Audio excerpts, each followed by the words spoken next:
Mga kababayan, nawa ay kayo din ay patuloy na abangan ang mga kaganapan at magaganap sa ating minamahal na lungsod ng Maynila. Alam ko pong tayo naman sa awa ng Diyos din, ang national government at ang ating mga kasamahan sa media ay patuloy na gumagawa ng mga information dissemination drive para sa pagkakaisa at sama-samang gawain upang labanan itong kinakaharap natin tungkol sa COVID-19. Anyway, ngayon po nais po namin kayong i-update. No? Una, sa awa ng Diyos, no? Sa awa ng Diyos mga kababayan. No? Nais kong ipabatid sa inyo na for the past 2 days ng sitwasyon natin sa COVID-19 ay hindi pa ho nadadagdagan. Nakalulungkot man na tumataas ang presensya ng COVID-19 virus carrier sa ating bansa. Pero partikular itong ating reporting ay patungkol sa ating minamahal ng mga kababayan sa lungsod. As far as 2 days is concerned in the city of Manila, ganun pa rin po, 5 pa rin ho yung ating positively identified through official testing of the national government through DOH. No? At hindi pa ho nadadagdagan. At sana nga madagdagan. But hindi ko po kayang ipangako sa inyo yan. But as far as we're concerned, 5 po. Ngayon, ito po ang magandang good news. No, out of 5 na nasa national list ng DOH na nakatira at mamamayan ng lungsod ng Maynila at nasa loob ng lungsod ng Maynila, no, si patient 75 ay patuloy na gumaganda ang kanyang kalusugan. As per medical institution of their chief of clinic ng pribadong ospital na yon na nasa loob ng Maynila, kung nasaan si PH75 ay as of March 17, 5 p.m., about an hour ago, when I was being briefed by the Manila Health Department and Vice Mayor Hani Lacuna at ng ating mga kasama sa Mayo, no, yung Manila Emergency Operation Center na 24 hours po nag-ooperate. Maganda po ang health status ni patient 75. Ibig sabihin, siya po ay bumubuti. No? Pangalawa, si patient 73, no? Ang health status as per director of that particular private hospital or private medical institution, as of March 17, 5 p.m., bumubuti na rin po ang kanyang kalusugan. No? At sana nga po, sa awa ng Diyos ay magtuloy-tuloy na. Ngayon naman, sa atin namang pasilidad na pinatatakbo't pag-aari ng pamahalaang lungsod ng Maynila, si patient 125 ay nasa Santa Ana Hospital. At according to the Manila Health Department headed by Dr. Pox Pangan and through the report of the director of Santa Ana Hospital, ang health status niya ay stable. Ibig sabihin, bumubuti rin po ang kanyang kalalagayan.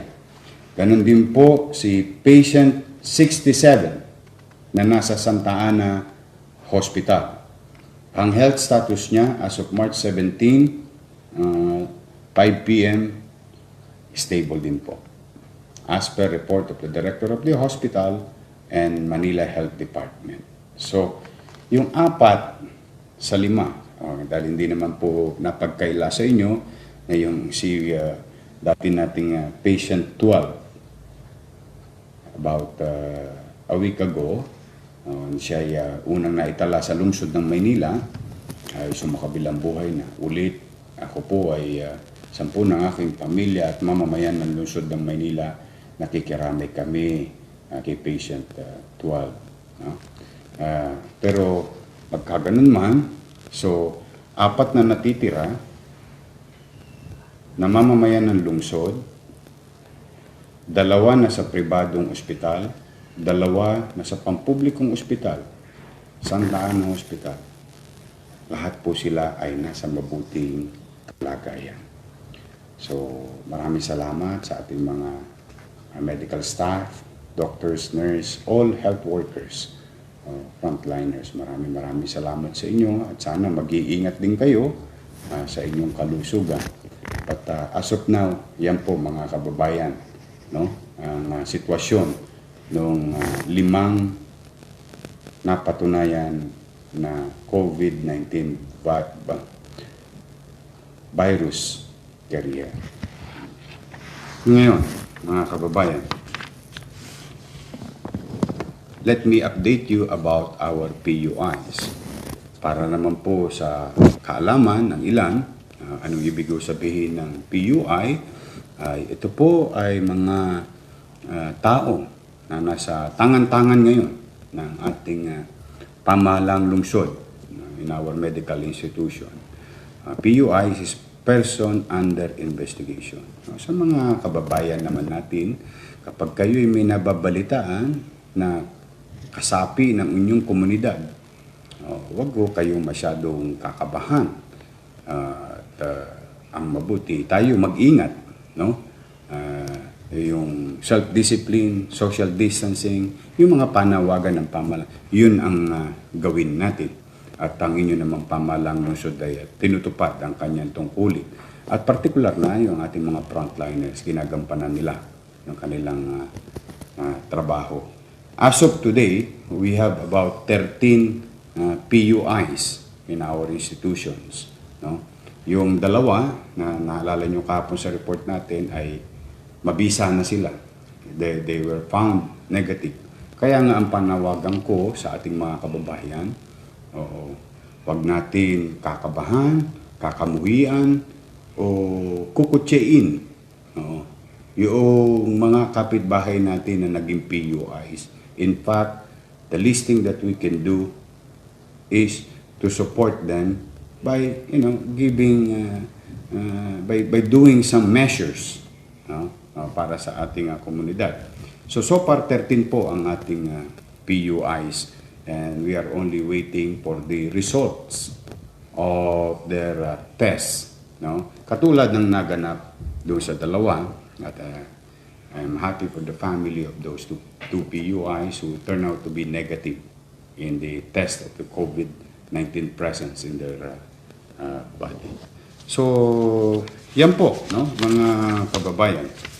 So far, ang katayuan ng ating minamahal na lungsod patungkol sa ating sitwasyon sa Maynila. Ngayon, mga kababayan, paalala. Ako'y papaalala lang. Kagabi, in-implement na natin yung Ordinance 8616. No, yun po yung curfew ordinance. No? At mga kababayan, nais kong gamitin ng pagkakataon na ito. No? Una, pasalamatan ko kayong mga mamamayan ko. Maraming salamat sa inyo sa pagtugon ninyo sa panawagan ng pamahalang lungsod. Maraming salamat. At nauunawaan ninyo ang bigat ng sitwasyon. Pangalawa, maraming salamat sa ating mga barangay chairman, kagawad, at tanod. Dahil hindi po kaila sa inyo, umikot ako kagabi upang tingnan ang first day or first night implementation ng ating Ordinance 8616, Ordinance sa curfew, General Curfew. In line with sa panawagan ni Pangulong Duterte, through DILG, DOH, no? At ng Metro Manila Development Authority through General Lim at mga napagkasunduan ng mga mayor sa buong Metro Manila, yung tungkol sa social distancing. Ulitin natin, mahalaga po ang social distancing because as we all know, wala pong cure as of now sa COVID-19. And one of the measures, isa sa mga mahalagang hakbang, maaari nating sundin, mga kababayan, ay patuloy na dumistansya sa ating mga mahal sa buhay o inside the house, proper distancing lang. And self-discipline, at pag nasa kalsada, self-discipline, social distancing. Basic lang naman ho yan. Medyo may discomfort, but you have to practice it religiously.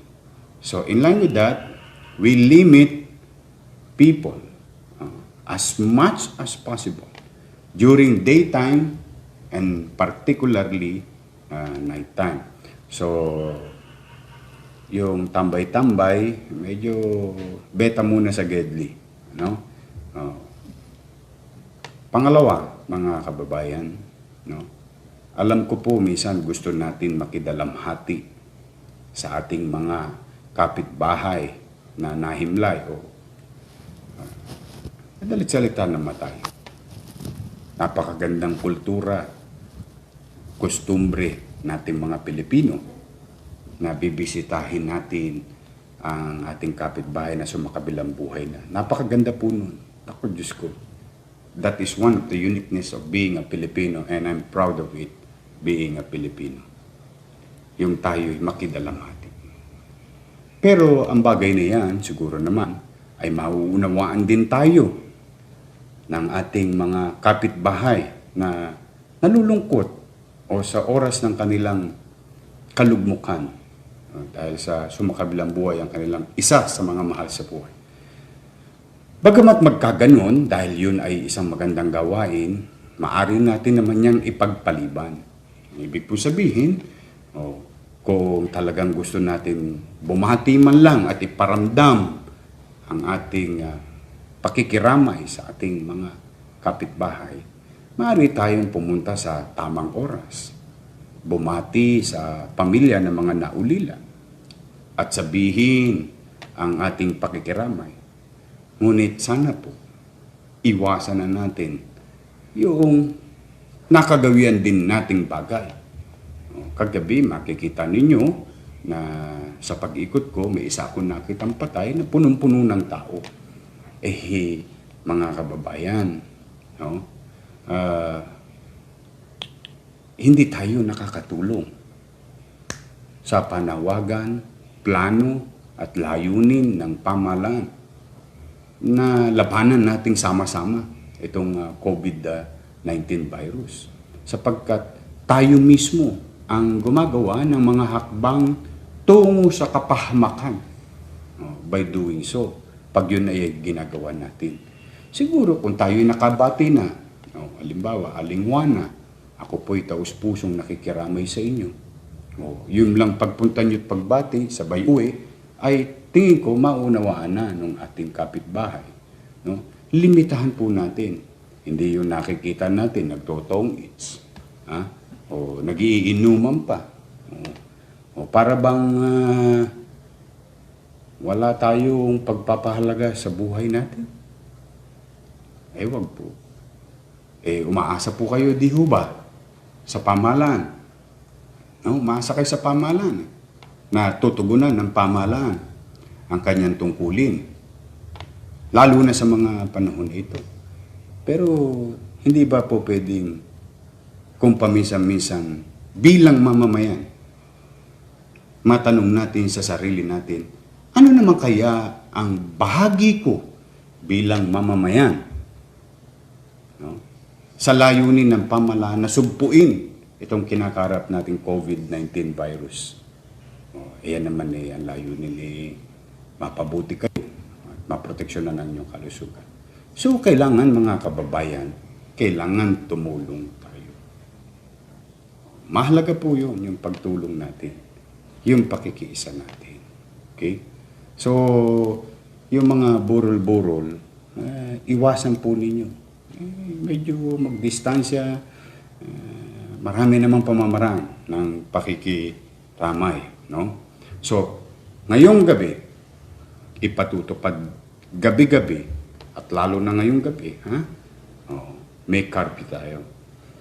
So, maraming salamat sa PNP, sa Philippine National Police, particular na sa MPD, Manila Police District, at kay General Balba, at 10 ng mga officers, men and women of the Manila Police District.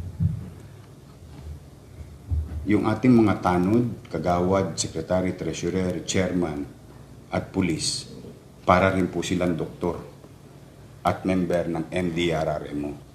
Sila rin po ay frontliner. They are also exposed to danger. So, kung ganun ang katatayuan ng ating mga tagapagpatupad at bahagi ng pamahalaan, edi hindi ho ba? Mas magandang wag na natin silang bigyan ng sakit ng ulo. Sa kusang pakikinig natin, malaking bagay na po yan. So, sana po sumunod po tayo. Pagpapasensya nyo na, pagka kayo hindi nararapat sa gabi, sa loob ng Maynila, na nasa kalsada, no? Involuntarily, no? We will take care of you. No? Kung hindi ka nagbibigay ng pahalaga sa iyong sarili, pipilitin ng iyong pamahalaan na bigyan ka ng pahalaga at mailagay ka sa ayos, pansamantala. Pero ito po yan, paalala mga kababayan, ito puro ako paalala lang. Halimbawa lang, kay nahuli in violating o na nilalabag mo yung Ordinance 8616, kailangan po kayong isumiti sa korte dahil kayo may binayolate na batas. Para naman ito naman, pwede naman piyansahan ito. Pero may problema. Pag nahuli ko kayo violating the law, for the meantime, kahit na yung binayolate nyo, pwede magpiyansa. Kahit na gaano kayo karaming pera, bali wala po ang pera ninyo. Kasi wala pong korte ngayon. So, kung halimbawa, dapat makapagpiyansa kayo in violation of such law, dapat makalabas kayo agad. Hindi po. Hanggat ganito ang sitwasyon, kung 30 days to, 30 days ka nasa hoyo, bali wala ang pera mo. So, mahigpit po. Batas, may penalty. Dapat tutok din natin. Anong layunin ng batas? Pangangalaga sa inyo. Pangangalaga sa mga mahal nyo sa buhay. Pinatutupad po yan, ang mga tanod lamang, kagawad, secretary, treasurer, chairman, police, ang magpapatupad po niyan sa ating mga kumukomunidad. Okay? Ngayon, mga kababayan, ay nais kong idagdag bilang public service, no, sa inyong lahat na nandito ngayon. Nais ko lamang, as of today, kasi po, kailangan tayo maging updated. As of today, ito po ang mga listahan. Alam ko magugutom mo kayo. Pwede naman magpa-deliver. At nasa screen ninyo, ilalabas ho natin, I hope you can share it, this data, mga delivery hotlines na nag-ooperate ngayon sa loob ng lungsod ng Maynila. No? As of March 17, baka bukas mag-iba ho, basta tayo, susunod tayo lagi sa anunsyo, no, ng national government. At ngayon nga po, gusto namin ipabatid sa inyo, nagmi-meeting ang IATF or Interagency Task Force for COVID-19. No? Hihintayin natin ang anunsyo nila. But for the meantime, itong mga nasa screen ninyo, please save it. And kung sakaling magugutom kayo, para hindi na kayo lalabas sa alanganing oras, no? Katulad halimbawa, Jollibee, ito po mga hotline, 8-7,000, limited delivery, Ayan ha, importante po ito, alam nyo. McDonald's, 86236, limited delivery. Burger King, 22222. KFC, 88878888. Chowking, 98888. Wendy's, 85333333. Shakey's, 77777777. Domino's Pizza, 89973030.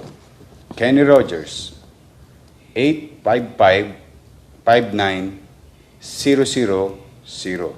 Tapa King, 8888-8272. North Park, 8737-3737. Aristocrat, 8894-0000. Yoshinoya, 828-82888.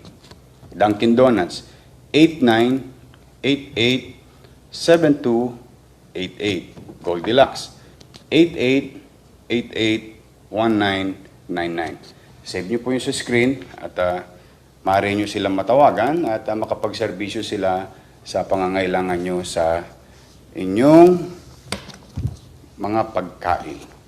No?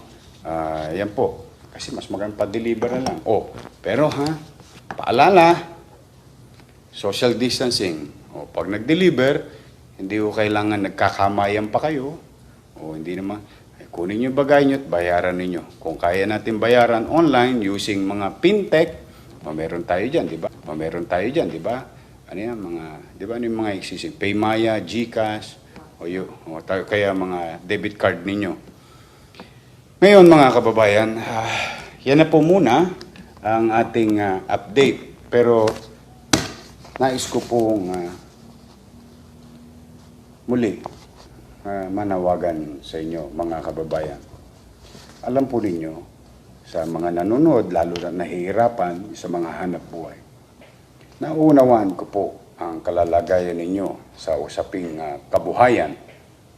Umasa kayo na binibigyan namin ng diin at timbang ang inyong katatayuan sa hanap buhay, lalo na yung mga empleyado, no? Siyempre, marami talagang maapektuhan. Bagamat magkaganoon, meron naman gagawin at ginagawa. Ang inyong pamahalang lungsod in the coming days, hopefully, maakap natin ang kaya nating akapin. Same thing with the national government. Ngunit buong kababaang loob, mga kababayan, nakita nyo naman, so far, hindi po lumalago ng gusto sa Maynila. Pero hindi pa rin garantiya yung mga aksyon na ginagawa natin at ng national government.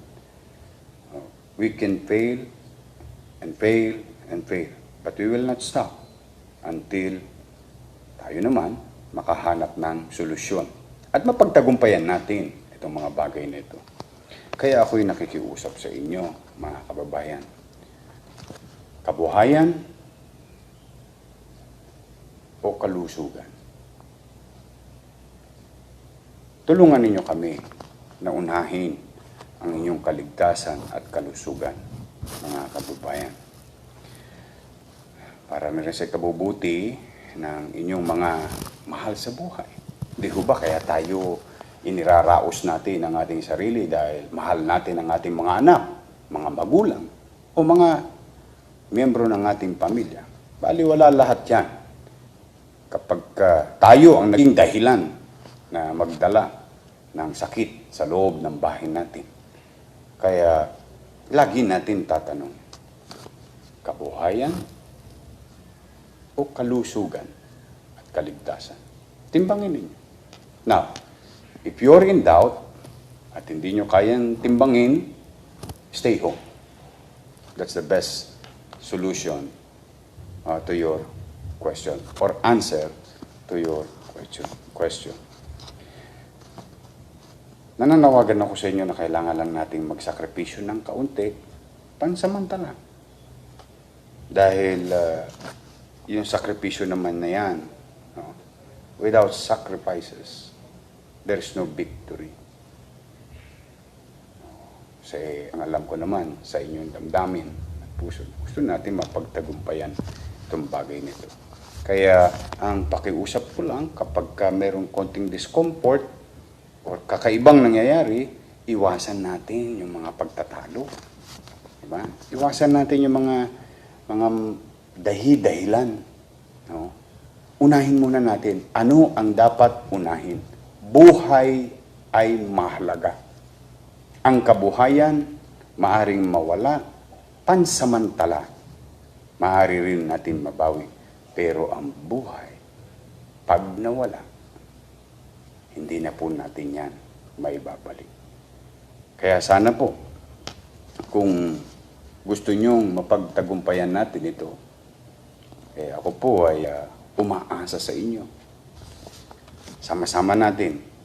Tayo po. Gawin natin sama-sama ang pakikinig, pagkakaisa, at higit sa lahat, pagmamalasakit sa kapwa. Yan sana ang umiral sa panahon ngayon para sama-sama natin mapagtugunan ang suliranin, mapagtagumpayan ang kinakaharap natin dito sa Maynila, dito sa bansa, at sa buong mundo. So hanggang dito na lamang po muli, mga kababayan, at isang mukhang magandang araw para sa kalalagayan ng lungsod ng Maynila sa ngayon. At patuloy niyong abatan itong ating broadcast at dito man lamang maabot namin kayo. At huwag niyong kalimutan, para mas madali namin kayo maabot immediately for our some announcement, you continue to sign up with cityofmanila.ph. Okay, ulitin natin, no? www.cityofmanila.ph. No? Mag-sign up lang ho kayo dyan. Fill up yung mga bagay na dapat fill upan. Please, especially your cellphone numbers. Mahalaga po yun. Magamit natin ng syudad sa sitwasyon ngayon. At magagamit din natin yan. Sigurado ko sa inyo sa kalaunan na mapapabuti ang pagpapatakbo ng pamahalang lungsod. Now, maraming salamat sa Jollibee SM Manila sa donation ninyong pagkain sa aming mga health workers. No? Sana pinadala natin sa Santa Ana Hospital at Mayoc, Manila Emergency Operation Center. Maraming salamat Jollibee SM Manila sa tulong ninyo sa ating mga frontliners. Sa ating mga doktor, mga nurse, health workers ng pampublikong ospital or frontliners sa lokal, nasyonal at sa pribado, we will include you in our prayers. And I hope that God will continue to keep you safe, unharmed, and give you strength and emotional capacity to fulfill your lawful duty o sinumpaang tungkulin. Mahal po namin kayo, mga frontliners. Mahal na mahal namin kayo. Mahal kayo ng pamahalang lungsod ng Maynila. Mag-ingat po kayo. Sa mga kababayan natin nanonood na may sakit, nawa, hagkan kayo ng Panginoon Diyos na kayo gumaling agad. Sa mga nahihirapan, sana bigyan kayo ng Panginoon Diyos ng pagkakataon na umangat sa inyong kinalalagyan at ang inyong pamahalang lungsod ng Maynila. Hindi po namin kayo bibitawan. Nandito po kami. Kaagapay niyo po kami. Hindi kami bibitaw. Sasabayan po namin kayo. Yung sakripisyong hinihingi namin sa inyo, konti, papalitan din namin ng sakripisyo na mapaglingkuran kayo at sabayan kayo at maging kaagapay ninyo ang pamahalang lungsod sa kinakaharap nating sitwasyon. So, muli po, Pagpalain nawa kayo ng poong may kapal. At lagi ko sinasabi, walang magmamalasakit sa ating mga batang Maynila, kundi tayo ring kapwa batang Maynila. Magandang araw po, pagpalain nawa kayo ng poong may kapal. Manila, God first. Maraming salamat po.